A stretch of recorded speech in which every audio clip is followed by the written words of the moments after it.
Support WrestleTalk! Give us a subscribe. Drama! There is backstage drama going on at WWE. There's also weird drama going on with my finger here where I've sliced all the skin off the top of one of them, but we'll leave that. Don't talk about it in the comments. Just don't talk about it in the comments. You may remember that last week WWE released Mickie James, Samoa Joe, Billie Kay, Peyton Royce, Bo Dallas, Wesley Blake, Chelsea Green, Tucker, Kalisto, and Mojo Rawley, wished them all the best of luck in their future endeavors and gave them all of the niceties that a huge corporate enterprise could. Well, not exactly, because one of the release stars, women's division legend Mickie James, tweeted to show how her belongings and effects were sent to her following her release. Accompanying a picture of a bin bag marked Mickey, she tweeted, "Dear Vince McMahon, I'm not sure if you're aware I did receive my WWE care package today. Thank you. Hashtag always blessed and grateful. Hashtag women's wrestling matters. Kissy lips emoji." So now WWE is associated with two sorts of trash. Trash bag, trash booking. And if you were being exceptionally forgiving, you might use mental gymnastics to be like, oh well,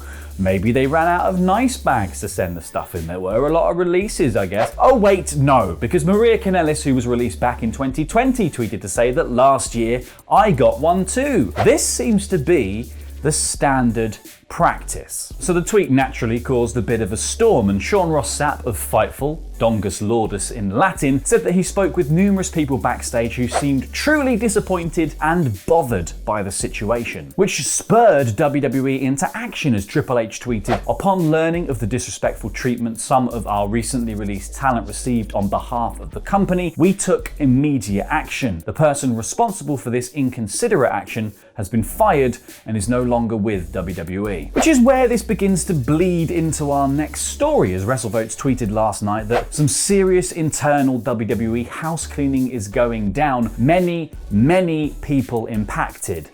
Wow. SRS then tweeted to say that Joe Villa from the Public Relations Department had been let go. Fightful also reported that Dan Engler departed his role as Senior Manager of Talent Relations, but will stay on as referee. Wrestling Observer reported that multiple names from the Talent Relations team had actually been given their marching orders, including Director of Talent Relations Nicole Zioli, Senior Manager of Talent Relations John Cohn, who will also remain on as a ref, and Senior Director Mark Carano. Now, Carano is the name many people speculate could be responsible for Trashgate, and anecdotally has a spotted history with release talent, with the former Darren Young, Fred Rosser, retweeting Sean's news on the release saying, "I was constantly harassed by him about losing my job, and I just stayed quiet." John Laurinaitis is said to be taking over Carano's duties, which certainly puts Carano squarely in the crosshairs as the one responsible for Trashgate. And there's been no official word on the backstage shakeup as of recording this, but some have speculated that it could be a shuffle to make space for Nick Khan to insert his own people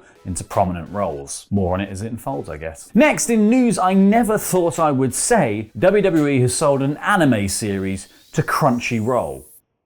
I'm just gonna let that sit for a moment.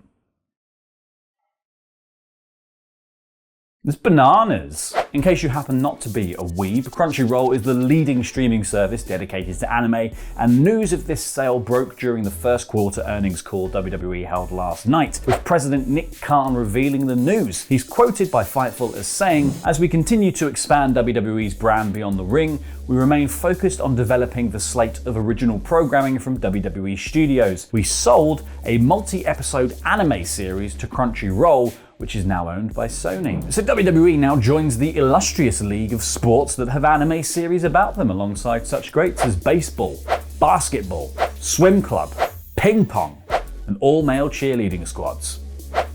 Anime is bloody brilliant, isn't it?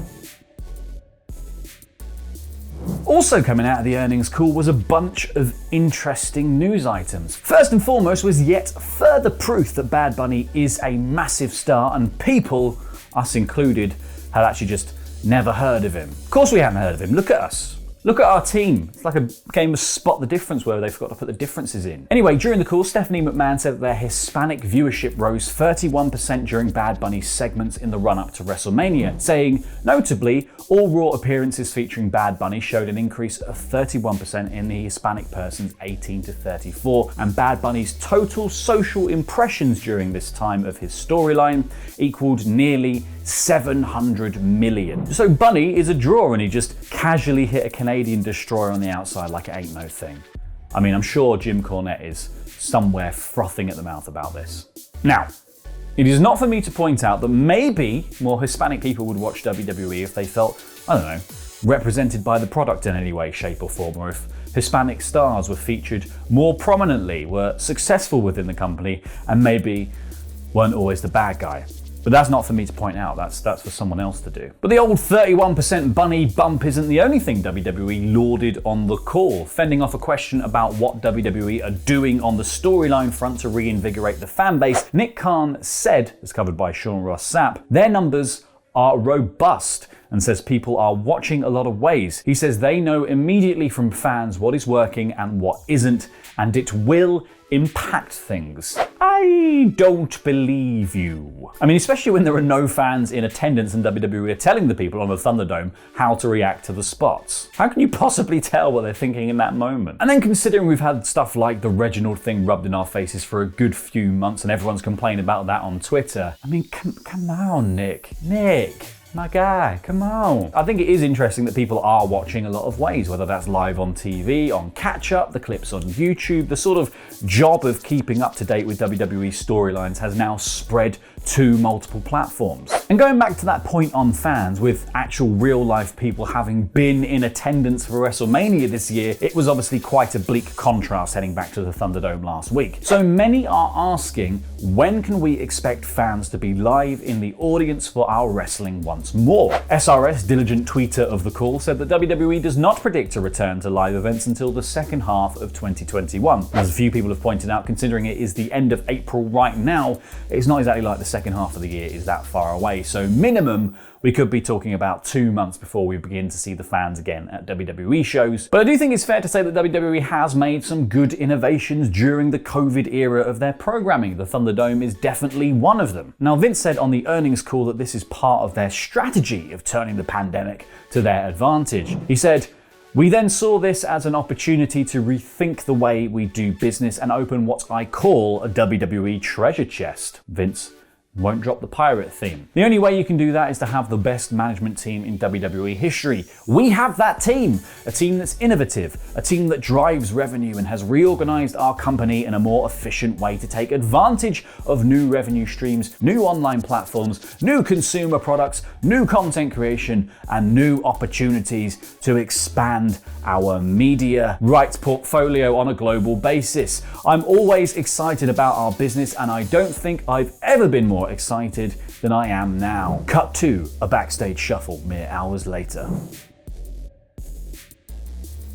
Now, earlier this year, The Undertaker got into some hot water after he called the current WWE locker room soft and preferred his era when men were men, wrestlers court and knives in bags. That's all that needs to be said, really. But as it turns out, Taker didn't mean any of that, as he's clarified in a new interview with Sports Illustrated. He said, "I wasn't bashing our talent is extraordinary. What they're physically able to do, I couldn't imagine doing that back in the day. I have a lot of respect for our roster, but I came from a different time period. My point was, it was tough back then. I remember when Triple H first came in and he was shocked that I had black electrical tape on my boots. It was just a different time. We didn't even have trainers on the road. If you had torn gear, you either wore it torn or you tried to fix it yourself. I'm so proud to be part of the evolution of the business. The industry has come so far.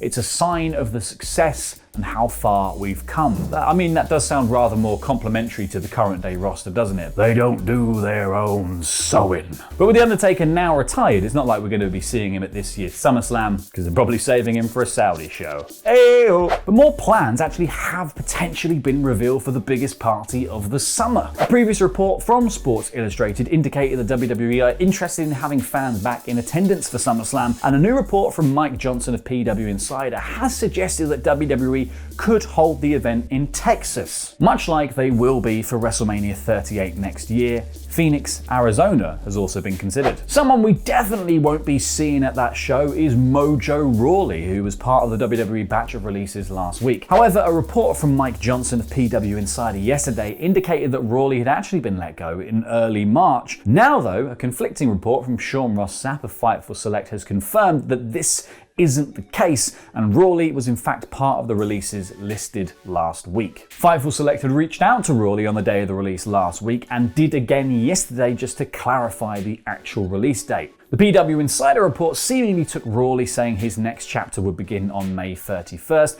and misinterpreted that this would be when his 90-day non-compete clause would expire. However, this was not true. Now today is the day that the next episode of my Explained series goes live on Parts Unknown. This time I'm looking into the origins of championship belts in wrestling, where they came from before that, i.e. boxing, and how they were invented, and how they get made. It goes live at 5 PM UK time today, so depending on when you are watching this news episode, you can either head over to PFK, subscribe, enable notifications to make ssure YouTube lets you know when it goes live, or you can click the video that's over there right now because it's already live and you're lucky you saved yourself some time. Or you can click the video below that to find out more about Daniel Bryan wanting to wrestle outside of WWE. Don't forget to subscribe to this channel here for daily wrestling news as we begin our climb to 800,000 subscribers. I've been El Fakador Laurie Blake. Jam that jam.